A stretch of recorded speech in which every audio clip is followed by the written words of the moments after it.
Today on Planting the Seed, we are thrilled to have a conversation with Mr. Dimpho Xaba, a dynamic force in modern agriculture and beyond his role in the upcoming Agritec Africa SA, which we're going to talk to him about. He also oversees a 146-hectare commercial farm in Pretoria North here in South Africa, producing grains, vegetables, honey, and livestock. So as I understand it, they are currently pioneers when we look at the space of AI-driven farming techniques, from drone that monitor crop health to environmental conscious spray methods. Dimpho is also pursuing cutting-edge research on sweet potato root in collaboration with the Agricultural Research Council and the Tshwane University of Technology. Welcome to the show, Mr. Dimpho David. A pleasure to speak to you this afternoon. Welcome to Channel Africa. Thank you so much, and thanks to the viewers of Channel Africa for having me today. Thank you. Thank you very much. I want to start with speaking about Agritec Africa, the South African leg. Very, very exciting considering the reputation that the space has built in Asia, in parts of East Africa, in Kenya, and now in South Africa. What is your involvement and participation in this year's gathering? Oh, thank you so much. We are all looking forward for the Agritec, the African leg that is going to be hosted here in Johannesburg in South Africa. And, this come at one of the most crucial period where farmers are grappling with serious disasters, outbreaks from floods that have crippled your Limpopo and Mpumalanga in the recent month, and the outbreak of foot and mouth disease. So, the entire farming community in the region were looking for solutions that we can use in terms of combating all these challenges that we are facing. And I think that the Agritec, will be able to provide that platform where we can interact, get different technologies that can act as a response to all these challenges that the farmers are facing in the country. Right. Very important that you raise the challenges, because those cannot be swept under the carpet, especially at this time. How have you been handling the current pandemic around foot and mouth disease, Mr. David, on your own establishment? Yeah, it's one of the most difficult periods in all the farmers that are dealing with animals, livestock, because before any animal can enter the farm, more especially when you're a smallholder farmer, you need to quarantine that animal. And most of these farmers who in their majority are small-scale farmers, and they can't afford to have such facilities. So in our farm, we make sure that each and every movement coming in and out of the farm, you'll be able to disinfect either the vehicle you are using. If you are an individual, be able to disinfect when you enter and when you leave the farm, so that the spread of this foot and mouth can be contained. Okay, right. If you've just joined us, we are 15 minutes into 1 p.m. in Central African time, on the line with Mr. Dimpho Xaba, a dynamic force when we look at the space of commercial farming, modern farming, and really a leader when we look at how he's championing production intelligence with smart farming and artificial intelligence on his own establishment that is based in Pretoria North. Let's talk about that, Mr. D.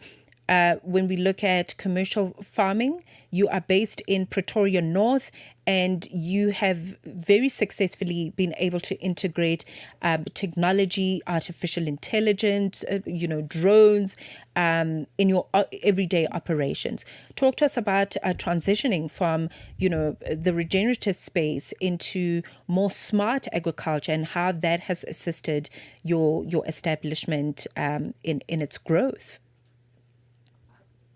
So we we're grappling with our soil in the farm. You would imagine that plowing that land using tractors that compact the soil over years would really cause a serious problem in that soil in terms of its productivity, and also I think the costs of being able to move these tractors around, because some of them you hire them as far as your Limpopo and so forth. So then we came to realize that with the latest AI-powered drones, you can just hire it or get it close by here in Bonorbom airport, or the guys that are nearby. So we started using this intelligent drones to spray our crops, so that we avoid the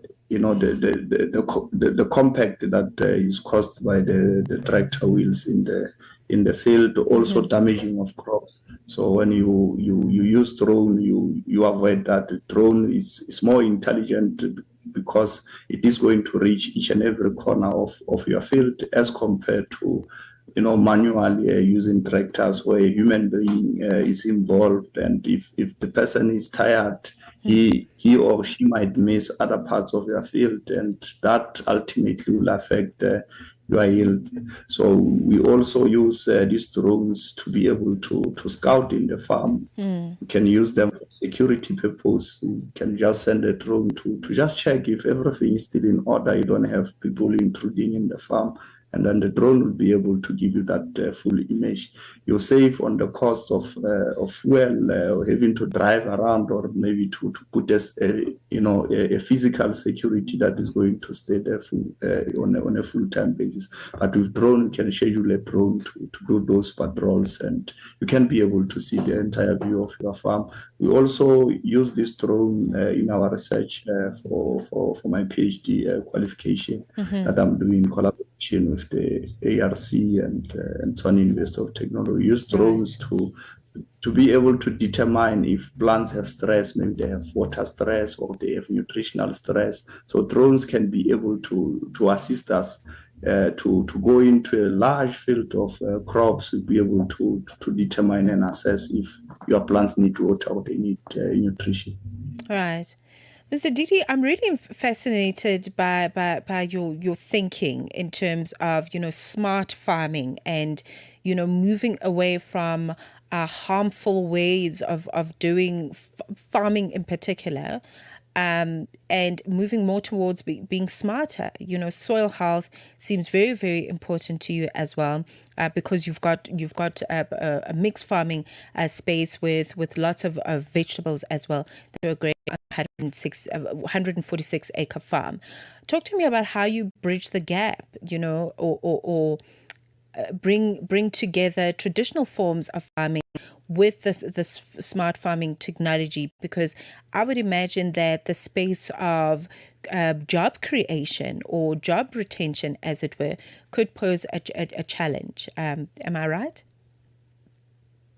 Through that, so we normally advise our farmers that the soil that you are using today is facing serious, challenges in terms of, because it's been used over time, and through plowing this land, you have lost a lot of nutrition in that soil, which plants need them in order to grow. So in our farm, so we have incorporated legumes. To be precise, we plant soybean.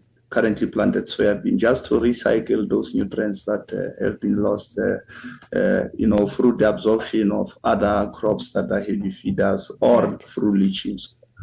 Soybean will be able to capture the nitrogen that is in the atmosphere, and then convert it into a plant, acceptable way in the soil. So we also get the compost from the kraal that we incorporate in the soil before planting. So between the two, we are able to firstly reduce the cost that we're supposed to buy this expensive fertilizer, nitrogen-based fertilizer, which contribute to the biggest cost of nutrition for plants. So we can be able to save money by using legumes and the waste from the animal.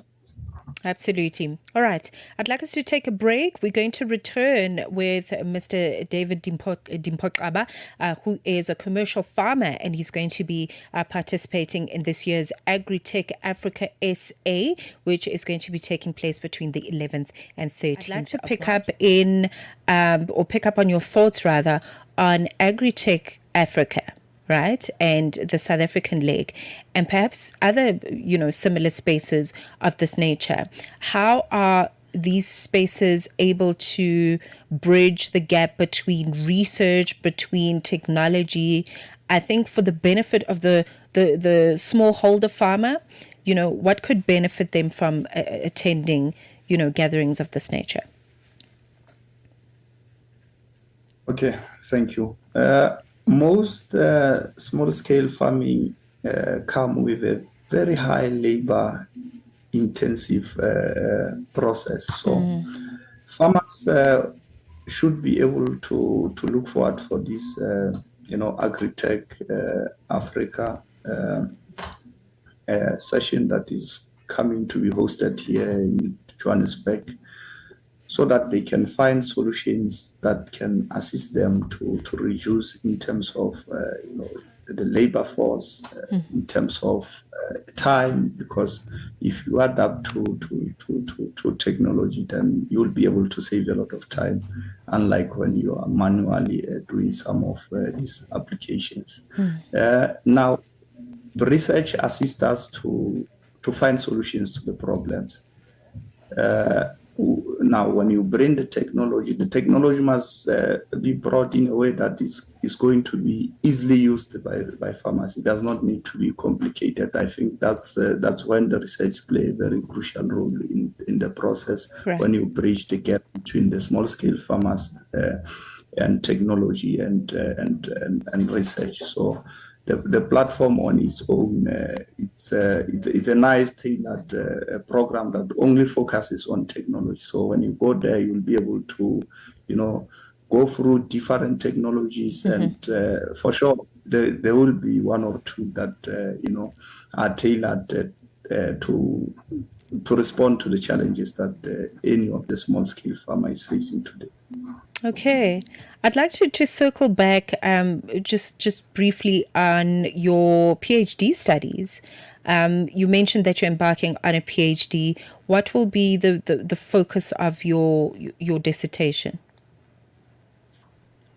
The focus of my studies is on the root phenotyping. So we are trying to study the roots and see how the roots impact in terms of the final yield of the crop. So we are going to identify traits that can be used by breeders in order to combine them with other important traits in sweet potato cultivars, so that we can build the powerful new varieties that can be able to give us a better yield. As you know that most of our farming land now is under threat because of various settlements. So we need to plant crops that can give us more in a very small piece of land. So that is my PhD studies are trying to answer and provide the solution. Okay. That is so important. That is very, very important. And, hopefully one day you can have a lecture around it to really help, upcoming farmers to really understand why roots are so important and, as part of food sovereignty for the people and the communities that they are going to be serving. As we wrap up our conversation, for anyone who's wanting to adopt, similar tech or sustainability practices, as we've noted from you on their own farm and their own establishment. What is your advice for them? My advice to the farmers out there, in order for you to remain competitive in the industry, you should be able to adopt to these technologies, because it will mean that the price of some of these commodities are going to drop because we are now starting to pay less to produce these crops because of incorporation of this tech into the farming operation. So if you don't want to change, you'll remain manual, then you will not be able to survive in the industry because you will not be able to sell at the lower price because of your high production cost. So we are living on the era of fourth industrial revolution here. So you should be able to adopt in order for you to survive. Okay. All right. Thank you very much. It was wonderful to speak to you, especially ahead of Agritec Africa, as I mentioned, but also to get a sense of, how you're thinking about smart farming, how you're thinking about these massive gaps that we're seeing in farming as part of an agricultural value chain, and how you've been able to navigate some of these issues in your own establishment. Thank you very much. We will see you on the 11th to the 13th of March. Thank you for the time, Mr. Didi. Thank you so much. I'm looking forward to interact with you guys and all the farmers that will be participating. Absolutely. So yes, indeed, do join us on the 11th to the 13th of March 2026 for Agritec Africa SA. It's going to be taking place at the Gallagher Convention Center.